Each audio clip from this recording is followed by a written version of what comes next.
Para Gonzalo Pita, Jesús Sueiro e Daniel Fernández, a asemblea de onte foi un secuestro das siglas de SAL.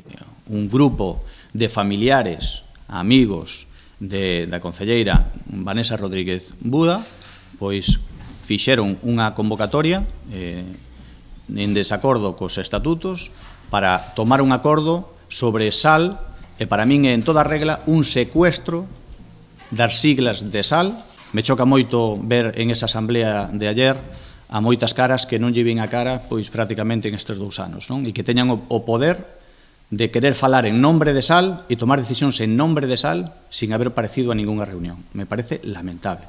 Insisten en que a cita non foi convocada en tempo e forma, tamén en que a decisión de asinar o pacto co Partido Popular foi tomada pola maioría dos edís de SAL na corporación, tal e como se fixo no momento de asinar o acordo que deu forma ao cuatripartito tras as eleccións do 2015.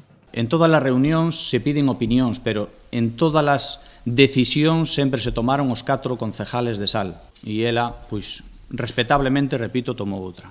Dicindo, ademais, públicamente, que se pactáramos co PP se renunciaría a acta e agora buscou as artimañas legales, ou cree ela que son legales, a convocar unha asamblea de afiliados, repito, ilegalmente, para salvaguardarse en este sentir general. Sobre o futuro de Vanessa Rodríguez dentro do partido, ningún dos 3 edís se pronunciou e remitíronse a unha asamblea de SAL que se convocará próximamente. Creemos que nós non temos que ser quenes renunciemos ás nosas actas como concelleiros de SAL, pero en todo caso digo, entendo que para facer ben as cousas se debería de celebrar esa asamblea e aí tomar as decisións que sean correspondentes. Pita, Sueiro e Fernández recoñeceron que se están a vivir momentos de tensión dentro da formación. De feito, esta mañá Sanxenxo amenceu con multitude de folletos acusándoos de transfugismo. Segundo explicou Pita, este feito xa está denunciado na Garda Civil e asegurou que non tolerarán insultos e ameazas. Mentres eu pertenezca, vou a consentir ningún tipo de actitudes,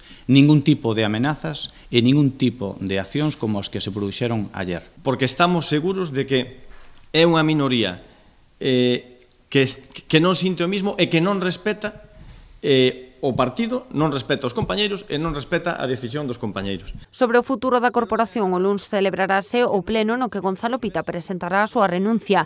Nese momento, Daniel Fernández asumirá as súas competencias como primeiro tenente de alcalde e abrirás un prazo dun máximo de 10 días para convocar o pleno no que Telmo Martín asumirá a alcaldía de Sanxenxo.